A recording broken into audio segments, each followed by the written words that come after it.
Firman-Mu pelita bagi kakiku, terang bagi jalanku. Salam, salam sejahtera bagi kita semua di dalam nama Tuhan Yesus Kristus, Anak Allah yang hidup. Pada kesempatan ini saya akan coba mengambil sebuah topik bagi kita adalah hukum Taurat Bapa dan hukum Musa. Saya akan coba menyampaikan bahwa 1. Sunat, 2. Perihal makanan halal dan haram, 3. Perihal surat perceraian dalam pernikahan suci.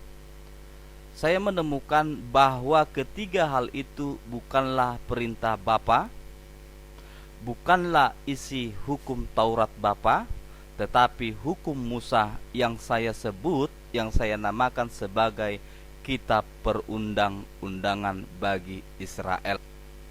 Yang aku pahami, hukum Taurat Bapa dalam definisi yang aku pahami, yang dalam bahasa Ibrani hukum Taurat Bapa adalah yarah. Definisi hukum Taurat yang aku pahami adalah firman Bapa, ajaran dan pengajaran Bapa, aturan dan peraturan Bapa, ketetapan Bapa yang diberikan dan yang diturunkan kepada Musa untuk dipatuhi, dilakukan dengan kesetiaan oleh setiap manusia atau semua manusia. Sedangkan hukum Musa yang aku pahami adalah, aku menyebutnya sejenis kitab perundang-undangan yang mana saya memahaminya dan mendefinisikannya. Hukum Musa adalah sama dengan kitab perundang-undangan.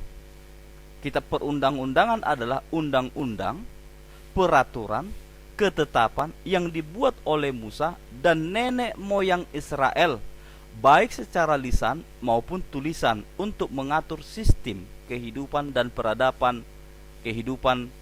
peradaban bangsa Israel itu sendiri. Buat saya ada perbedaan hukum Taurat Bapa dengan hukum Musa.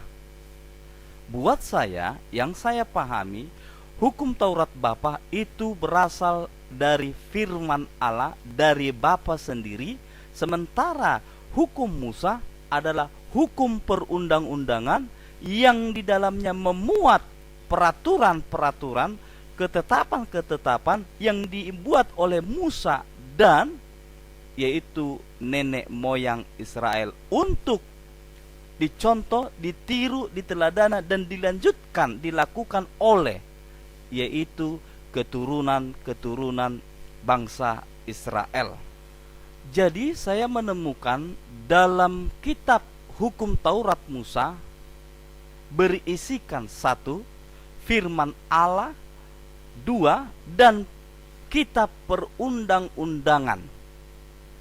Dan hal itu ditulis dalam Kejadian yang dalam bahasa Ibrani adalah Beresit, dalam kitab Keluaran dalam bahasa Ibrani adalah Semot, dalam kitab Imamat dalam bahasa Ibrani adalah Wayikra, Bilangan dalam bahasa Ibrani Bemidbar, kitab Ulangan yang dalam bahasa Ibrani adalah Debarim. Disebut juga kelima kitab ini sebagai kitab Tanak atau Talmud atau Midras. Dalam bahasa yang lain adalah Pentateuch. Di dalam bahasa Yunaninya disebut Septuaginta, bukan Mokoginta. Saya ulangi, Septuaginta, bukan Mokoginta. Saya tadi telah mengatakan bahwa di dalam perikop ini membahas tentang 3 hal. Sunat, perihal halal dan haram terhadap makanan, dan surat perceraian dalam pernikahan bukan hukum Taurat Bapa, bukan perintah daripada Allah Bapa, tetapi itu adalah hukum Musa alias kitab perundang-undangan yang dibuat oleh Musa dan nenek moyang Israel. Kok bisa begitu? Mari kita simak pelan-pelan. Saya akan awali dengan yaitu isi hukum Taurat yang ditulis oleh Bapa, melalui yaitu dua loh batu. Ditulis oleh tangan Bapa sendiri, diucapkan oleh yang diucapkan oleh Allah Bapa sendiri, dan itu dikenal dengan yaitu hukum Taurat dikenal dengan 10 perintah Allah Bapa. Hal ini bisa kita lihat dalam kitab Ulangan 5 ayat 1 sampai dengan 22. Namun dalam kesempatan ini saya menyodorkan yang sederhana saja. Yang pertama adalah isi daripada 10 perintah Allah Bapa, 10 hukum Taurat adalah: 1. Jangan ada padamu Allah lain di hadapanku. 2. Jangan membuat bagimu patung yang menyerupai apapun, dan jangan menyembahnya atau menyembah patung. 3. Jangan menyebut nama Tuhan Allahmu dengan sembarangan. 4. Ingatlah dan kuduskanlah hari Sabat. 5. Hormatilah ayahmu dan ibumu. 6. Jangan membunuh. 7. Jangan berzina. 8. Jangan mencuri. 10. Jangan mengucapkan saksi dusta tentang sesamamu. 10. Jangan mengingini barang sesamamu manusia. Bapak Ibu yang dikasihi oleh Tuhan dan para pendengar, di sana jangan mengingini barang sesamamu manusia, yang artinya yang saya pahami adalah di sini jangan serakah. Ya, jangan serakah. Perhatikan baik-baik ke-10 perintah Allah ini, karena inilah dasar daripada hukum Taurat dari Bapa. Dari sinilah kita akan beranjak dan akan melihat bahwasanya ketiga perihal yang menjadi pokok bahasan kita pada hari ini, bahwasanya itu adalah hukum Musa dan tidak terdapat dalam hukum Taurat. Setelah kita memperhatikan ini, membaca ini, dan merekamnya dalam pikiran kita, dalam loh hati kita, maka kita akan tahu bahwasanya perihal halal, haram, sunat, dan surat perceraian itu adalah kitab perundang-undangan yang dibuat oleh Musa dan nenek moyang Israel, bukan dari Allah Bapa, bukan perintah hukum Taurat atau yang di dalamnya disebut 10 hukum Taurat. Sekarang saya mau menyampaikan apa yang disampaikan oleh Tuhan Yesus berdasarkan dalil kitab suci Alkitab, bukan berdasarkan akalku, bukan berdasarkan yaitu karanganku, tetapi saya coba menyampaikan berdasarkan dalil kitab suci Alkitab.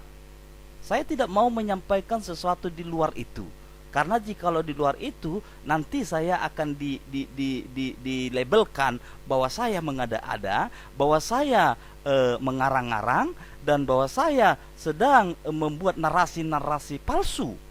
Tapi kita harus belajar dari firman Allah yang tertulis atau kitab suci Alkitab yang tertulis untuk bisa dipertanggungjawabkan. Dan apa yang akan saya sampaikan ini adalah apa yang saya pahami, apa yang saya terima, dan apa yang saya pelajari lewat daripada khotbah, lewat daripada membaca firman itu sendiri. Jadi apa yang saya sampaikan, apa yang saya pahami, bukan apa kata orang. Perihal sunat, sunat bukanlah perintah hukum Taurat. Sunat bukanlah perintah dari Allah Bapa di sorga. Hal ini disampaikan oleh Yesus sendiri, dan Yesus sendiri yang mengatakan bahwa harus kita catat dan rekam dan kita ingat dalam hati kita bahwa perkataan Yesus adalah firman Allah, perkataan Yesus adalah kebenaran Allah, perkataan Yesus Kristus adalah perkataan Allah Bapa itu sendiri. Mari kita simak perihal sunat yang dikatakan oleh Yesus, yaitu dalilnya ada dalam Yohanes 7 ayat 22. Demikian firman Tuhan. Jadi, mari kita baca Yohanes 7 ayat 22. Jadi, Musa menetapkan supaya kamu bersunat. Sebenarnya sunat itu tidak berasal dari Musa, tetapi dari nenek moyang kita. Dan kamu menyunat orang pada hari Sabat. Apa yang kita tangkap dari Yohanes 7 ayat 22? Saya ulang. Jadi Musa menetapkan supaya kamu bersunat. Sebenarnya sunat itu tidak berasal dari Musa. Kami ulangi. Sebenarnya sunat itu tidak berasal dari Musa, tetapi dari nenek moyang kita. Dan kamu menyunat orang pada hari Sabat. Apa yang kita tangkap? Yang saya pahami, yang saya tangkap adalah bahwasanya perintah sunat bukanlah dari Allah Bapa, tapi dari nenek moyang Israel. Hal ini dapat dilihat dalam kitab Taurat yang di dalamnya ada 10 perintah Bapa, 100% tidak ada perintah sunat di dalam, yaitu 10 perintah Allah yang ditulis oleh tangan Allah Bapa sendiri. Jadi sangat-sangat jelas bahwasanya jikalau kita melihat kepada yaitu dalam 10 perintah tadi, coba kami tampilkan dalam 10 perintah. Di sana dikatakan bahwa jikalau kita membaca ini, kita tidak akan menemukan di sana perintah untuk sunat atau membersihkan. Bahasanya saya coba pakai bahasa itu, membersihkan tubuh untuk laki-laki atau organ tubuh laki-laki. Kalau saudara baca secara seksama dan perhatikan 10 perintah Allah dalam hukum Taurat Bapa, tidak ada di sana perintah sunat.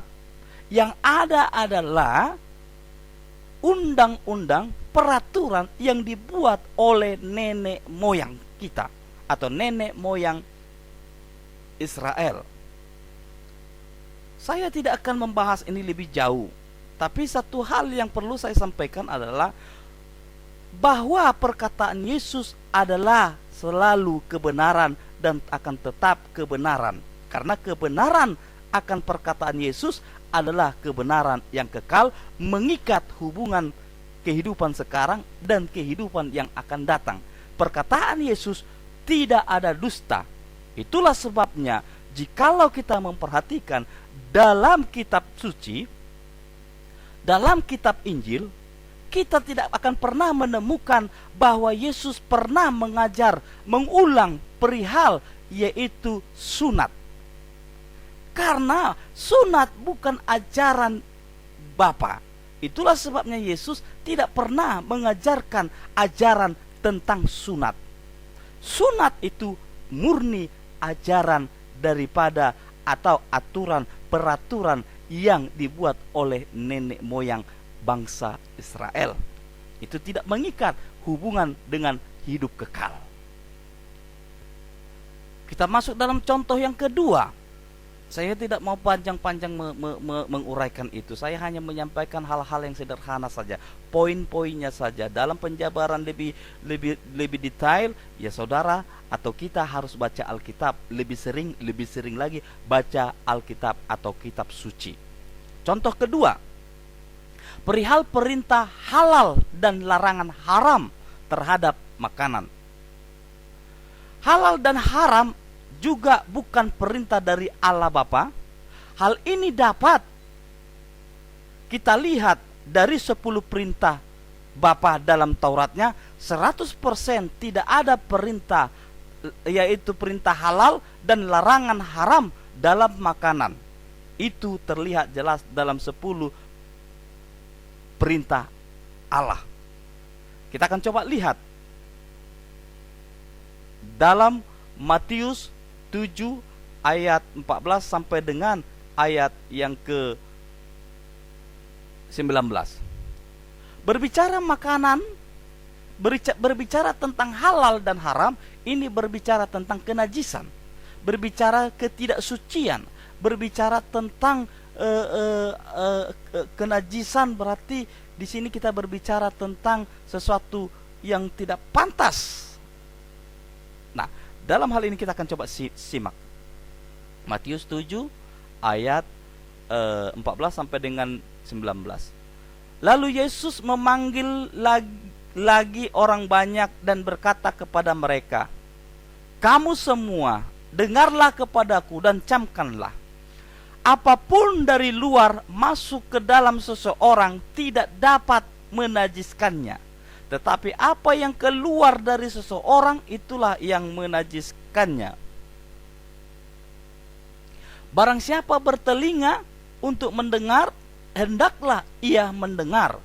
Sesudah ia masuk ke sebuah rumah untuk menyingkir dari orang banyak, murid-muridnya bertanya kepada Yesus tentang arti perumpamaan itu. Maka jawabnya, "Apakah kamu tidak dapat memahaminya? Tidak tahukah kamu bahwa segala sesuatu dari luar yang masuk ke dalam seseorang tidak dapat menajiskannya? Karena bukan masuk ke dalam hati, tetapi ke dalam perutnya, lalu dibuang di jamban. Dengan demikian ia menyatakan semua makanan halal." Nah, kita perhatikan. Kalau saudara mau baca teks ini secara utuh, saya harap saudara baca dalam Matius 7 itu. Nah, saya hanya coba memaparkan secara sederhana, yang saya pahami secara sederhana saja. Bahwasanya perihal haram dan halal terhadap makanan itu tidak menajiskan, itu tidak ada dalam perintah Allah, dalam hukum Taurat Allah, atau 10 hukum perintah Allah. Kita coba lihat kembali. Saudara baca sendiri dan saudara simak sendiri, nanti baca sendiri dalam ulang lebih lengkap dalam Ulangan 5 ayat 1 sampai 22. Dalam 10 perintah yang sederhana yang saya tampilkan ini, saudara tidak akan menemukan yang namanya jangan makan, atau saudara menemukan ini halal, itu haram, ini halal, itu haram, atau ini halal, ini haram. Saudara tidak akan menemukan itu. Nah, inilah yang disebut hukum Taurat Allah, yaitu 10 perintah.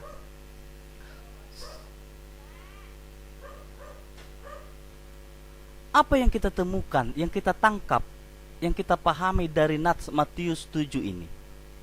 Saya menangkapnya adalah bahwasanya makanan dan minuman tidak ada hubungannya dengan menajiskan tubuh ini, melainkan setiap makanan yang masuk ke dalam tubuh itu tidak menajiskan manusia itu, apapun itu, termasuk daging babi, daging anjing, ya, yang sifat makanan yang bisa dimakan lah, makanan yang dianggap sehat, makanan yang bisa diterima oleh tubuh.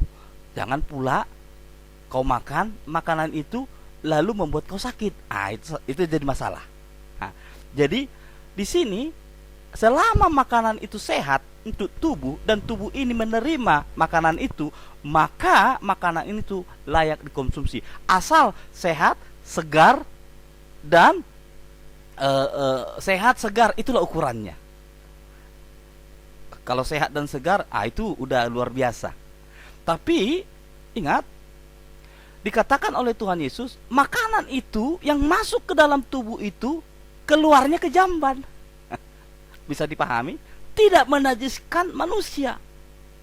Yesus sendiri yang berkata, semua makanan yang sehat dan segar itu masuk ke dalam mulut, tidak turun ke hati, tapi turun ke perut. Itu jelas sekali dalam nats ini. Dalam nats ini dikatakan bahwa tidak tahukah kamu bahwa segala sesuatu dari luar yang masuk ke dalam seseorang tidak menajiskan, karena itu masuk ke dalam perut. Ya, masuk ke dalam perut lalu ke jamban.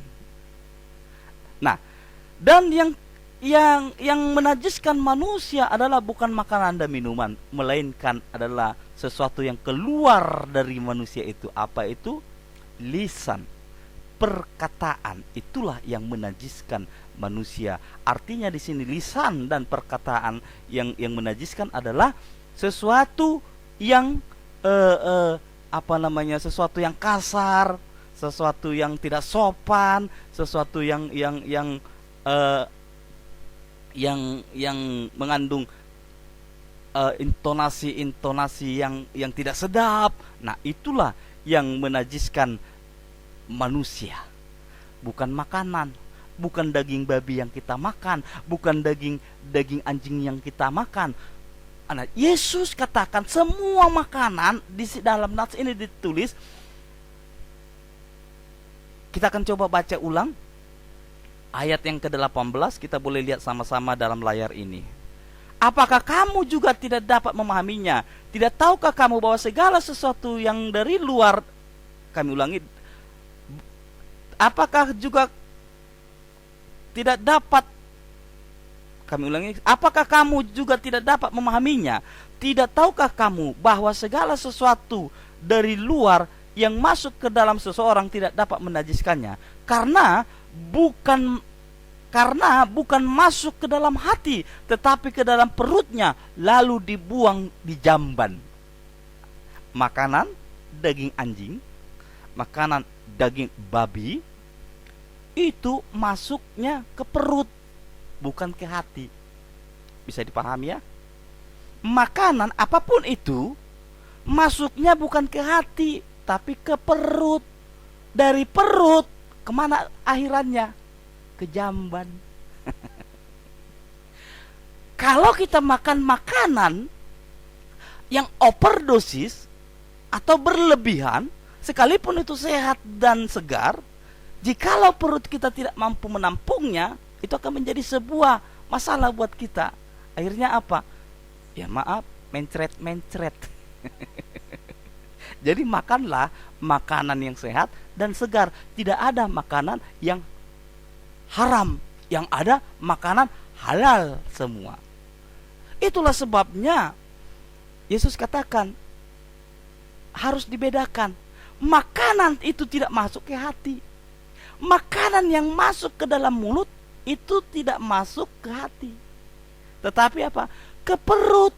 Dalam sistem ilmu pengetahuan biologi, makanan itu adalah menjadi sebuah nutrisi, karbohidrat atau penambah energi, dan itu akan membuat tubuh semakin kuat, semakin sehat, dan semakin bertumbuh, semakin berkembang, semakin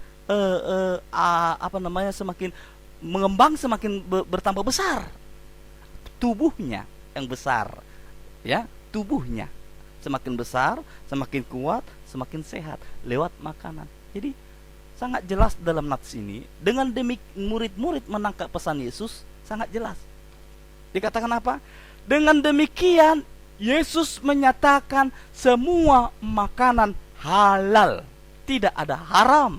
Itulah sebabnya hal ini disampaikan oleh Tuhan Yesus, bahwasanya tidak ada perintah halal, tidak ada larangan haram dalam hukum Taurat Allah. Tapi dalam hukum Musa, dalam hukum perundang-undangan itu ada. Hukum perundang-undangan dibuat oleh Musa dan nenek moyang. Tidak ada hubungan dengan Allah. Tetapi Allah memberkati itu juga, karena dipandang baik dan tidak ada yang dilanggar dari hukum Allah itu. Yang mau kami katakan adalah, kalau engkau merasa makanan itu tidak baik untuk kesehatanmu, jangan dimakan. Kalau makanan itu baik untuk kesehatanmu, silakan makan. Buat saya, daging babi, daging anjing sehat, jikalau saya makan secukupnya. Tapi jikalau saya memakannya secara berlebihan, maka tidak baik untuk perutku. Nanti aku sakit perut. Kalau sudah sakit perut, akhirnya apa yang terjadi? Cuci perut, mencret. Saya kira apa yang ditulis dalam Matius 7 ayat 14 tadi yang disampaikan oleh Yesus cukup jelas. Kita akan coba lihat lagi. Ternyata ucapan tentang makanan halal dan haram itu diulang. Bahwasanya tidak ada halal, tidak ada haram. Semuanya selama makanan itu sehat, segar, layak dikonsumsi, makan saja. Tidak ada hubungannya dengan hati. Tetapi yang menajiskan manusia, yang membuat manusia itu menjadi kotor adalah, yang menajiskan manusia itu adalah perkataan yang keluar. Karena perkataan itulah yang mampu menusuk, masuk ke dalam hati seseorang. Itulah yang menajiskan di hadapan Allah, di hadapan Kristus. Jelas ya? Nah, kita akan coba lihat, baca lagi yuk. Dalam Kisah Rasul 10 ayat 15. Kedengaran pula untuk kedua kalinya suara yang berkata kepadanya, apa yang dinyatakan halal oleh Allah, tidak boleh engkau nyatakan haram. Haram dalam konteks ini adalah kenajisan, tidak suci. Makanan tidak menajiskan manusia, tetapi perkataan manusia yang keluar dari hati, yang keluar dari mulut, itu dapat menajiskan orang. Jika satu, perkataan kotor, perkataan kasar, perkataan tidak sopan, perkataan yang tidak senonoh, banyak kebun-kebun binatang, nama-nama kebun binatangnya. Makan babi itu halal, mengucapkan babi pada orang itu haram. Saya ulangi, makanan babi itu halal, mengucapkan babi kepada seseorang itu haram. Makanan anjing itu dikonsumsi itu halal, namun perkataan babi keluar dari mulut seseorang dan diarahkan kepada manusia itu adalah haram dan menajiskan manusia yang mengucapkan dan menajiskan manusia yang mendengarkan ucapannya. Kesimpulanku, daging babi, daging anjing itu atau daging apapun itu, selama dia sehat, segar, layak konsumsi, itu sehat dan itu halal. Yang haram adalah mengatakan kepada seseorang, mengatakan kepada manusia, mengatakan kepada teman kita, babi kau, anjing kau. Itu haram. Kasar, itu gak boleh. Sangat jelas. Kata Yesus, bukan yang masuk ke dalam tubuh yang menajiskan, tetapi apa yang keluar dari mulut, itulah yang menajiskan, menyakitkan. Paham ya? Saya nggak terlalu panjang. Dan ini juga dikatakan, apa yang dinyatakan halal oleh Allah, tidak boleh engkau nyatakan haram. Silakan baca dalam saran saya, apa yang saya tampilkan dalam dalil ini, baca utuh ya. Saya hanya menyampaikan bagian-bagiannya saja. Ya, bagian-bagiannya saja. Saudara boleh baca nanti secara utuh. Karena jika saya tampilkan semua terlalu panjang, malas nanti kawan-kawan nonton YouTube ini. Hal sunat bukan perintah Allah Bapa. Yang kedua tadi, hal makanan haram dan halal itu bukan perintah Allah Bapa, tapi dari nenek moyang. Yang ketiga, contoh ketiga, kita akan coba lihat dalam contoh yang ketiga ini. Perihal surat cerai dalam pernikahan suci. Surat cerai bukan perintah Taurat Bapa. Saudara bandingkan nanti dalam Ulangan 5 ayat 1 sampai 22 tadi, atau 10 perintah hukum Taurat. Mari kita baca dalam Matius 19 ayat 7 sampai dengan 8. Demikian. Kata mereka di sini adalah orang beragama. Saya ulangi. Kata mereka di sini adalah orang yang beragama kepada Yesus. Jika demikian, apakah sebabnya Musa memerintahkan untuk memberikan surat cerai jika orang menceraikan istrinya? Kata Yesus kepada mereka, ketegaran hatimulah Musa mengizinkan kamu menceraikan istrimu, tetapi sejak semula tidaklah demikian. Sederhana saja saya mau sampaikan. Tidak ada kata surat cerai, tidak ada kata perceraian dalam pernikahan suci. Yang bisa memisahkan yang bisa menceraikan pernikahan suci manusia adalah maut dan kematian. Itulah sebabnya dalam iman Kristen, pernikahan suci secara Kristen, ada di sana dikatakan apa yang telah dipersatukan oleh manusia, apa yang telah dipersatukan oleh Allah tidak boleh dipisahkan oleh manusia. Kami ulangi, apa yang telah dipersatukan oleh Allah tidak boleh diceraikan oleh manusia, oleh apapun kecuali maut atau kematian. Jadi sangat jelas, surat perceraian itu bukan hukum Allah, bukan perintah Allah. Baca kembali 10 hukum Taurat, ya.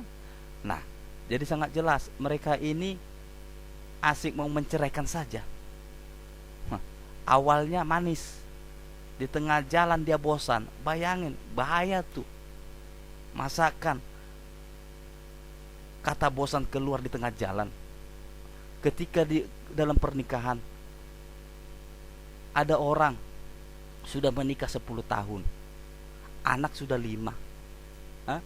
Tahu-tahu entah apa sebab, entah gelombang apa yang datang, energi apa yang datang, tahu-tahu suami bilang begini, aku bosan. Setelah 10 tahun pernikahan dia bosan, anak sudah 5. Mikir.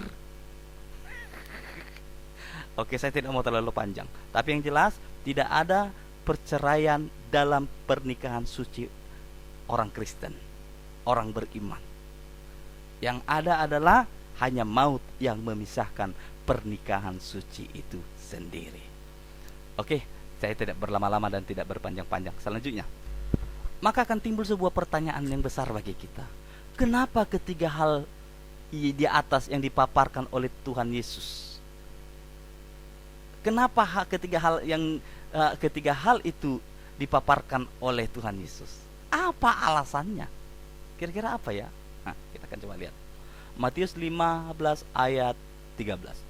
Jawab Yesus, setiap tanaman yang tidak ditanam oleh Bapakku yang di sorga akan dicabut dengan akar-akarnya. Saya kira nggak perlu penjelasan sini ya, udah jelas ya. Karena sunat, haram dan halal, surat cerai itu tidak dari Bapa, jadi harus dicabut sampai ke akar-akarnya oleh Yesus sendiri yang adalah kebenaran bagi setiap orang dan semua orang. Very clear ya. Nah, kenapa Yesus katakan demikian? Itu harus dicabut dan bukan berasal dari Bapa. Ingat, kita boleh lanjut lagi dulu ayat Yohanes 5 ayat 45. Ini perkataan Yesus. Jangan kamu menyangka bahwa aku akan mendakwa kamu di hadapan Bapa. Yang mendakwa kamu adalah Musa, yaitu Musa yang kepadanya kamu menaruh pengharapan. Jadi yang mendakwa orang beragama bukan Yesus. Karena orang yang berharap menaruh pengharapan kepada hukum Musa, kitab perundang-undangan, maka yang menjadi pendakwa atau yang akan mendakwa manusia yang menaruh pengharapan kepada hukum Musa, maka adalah Musa itu sendiri. Sekarang yang menjadi renungan buat kita, kepada siapa engkau menaruh pengharapan?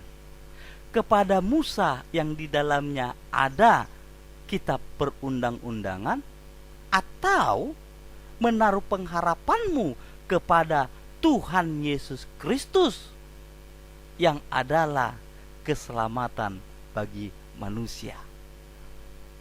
Silakan pilih. Berpegang kepada hukum Taurat, berpegang kepada hukum Musa, atau berpegang kepada hukum Taurat Bapa. Itu pilihan di tangan masing-masing. Dan ingat, perkataan Yesus ini telah melukai, menyinggung perasaan orang beragama.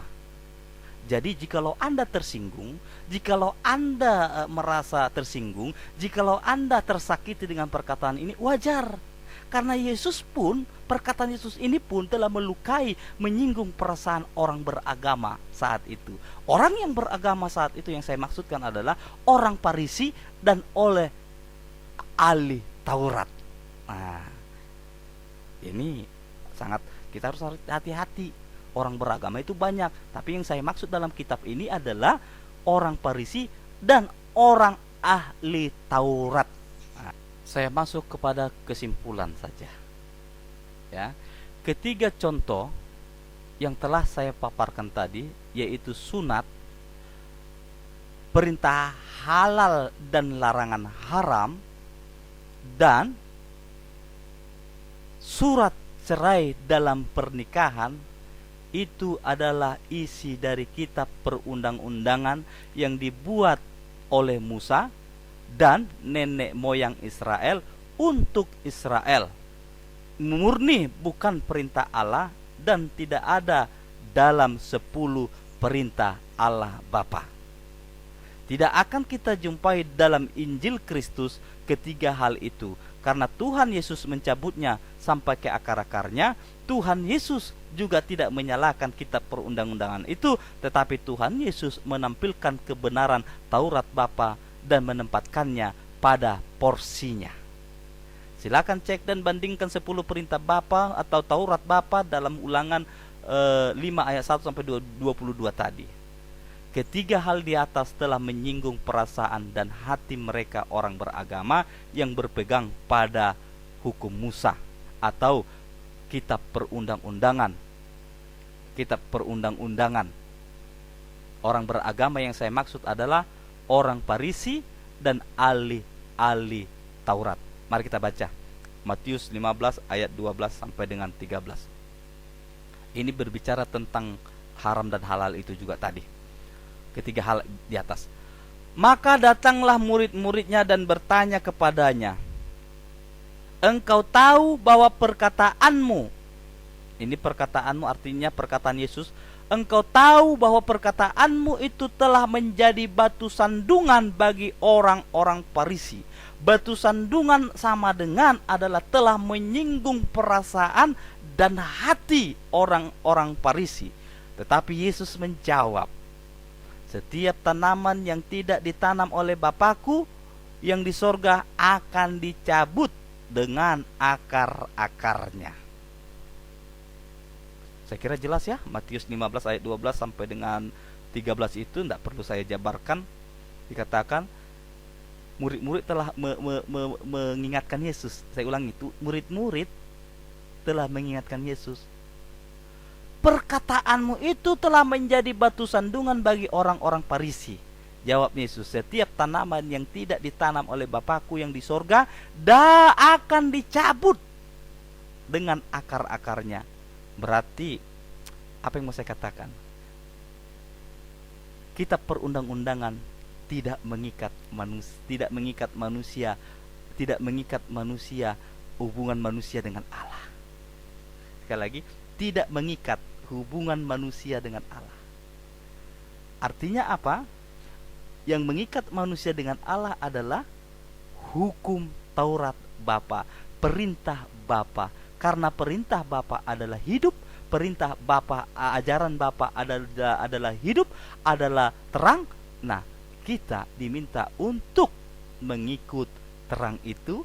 Kita dituntut untuk yaitu berpegang kepada firman Allah, perkataan Allah, bukan kitab perundang-undangan. Karena kitab perundang-undangan tidak ada kaitannya dengan hidup kekal, tetapi perkataan Allah akan selalu berkaitan dengan yang namanya hidup kekal dan keselamatan. Saya kira cukup saya sampaikan sampai di sini. Ada yang kurang dalam penyampaian saya mohon maaf. Saya sampai kepada titik kesimpulan bahwa sunat, haram dan halal, dan surat perceraian tidak ada dalam perintah Allah Bapa, dan itu telah ditegaskan oleh Yesus Kristus sebagai kebenaran yang hidup. Itulah sebabnya Tuhan Yesus Kristus dan murid tidak pernah menerima pengajaran dan tidak pernah mengajarkan perihal sunat, surat perceraian, dan perihal haram dan halal. Jadi iman orang percaya, iman orang beriman, iman orang Kristen, ukurannya adalah firman Allah, sabda Allah, perintah Allah, yaitu yang ditulis dalam kitab sucinya. Oke, saya hanya bisa berdoa, biarlah kiranya Allah Bapa di sorga melalui Roh Kudusnya memberikan pengertian, memberikan pengenalan kepada kita lebih dalam lagi, lebih dekat lagi mengenal Dia. Karena pengenalan kita akan Dia akan membuat kita semakin jatuh cinta dan semakin membuat kita semakin kuat, semakin memahami ternyata kehidupan ini adalah di dalam firman Allah, di dalam Kristus Yesus Tuhan yang telah diutus oleh Bapa bagi kita. Oke, saya kira cukup. Tuhan Yesuslah yang memberkati kita. Allah beserta dengan kita. Immanuel. Amin. Firman-Mu pelita bagi kakiku, terang bagi jalanku.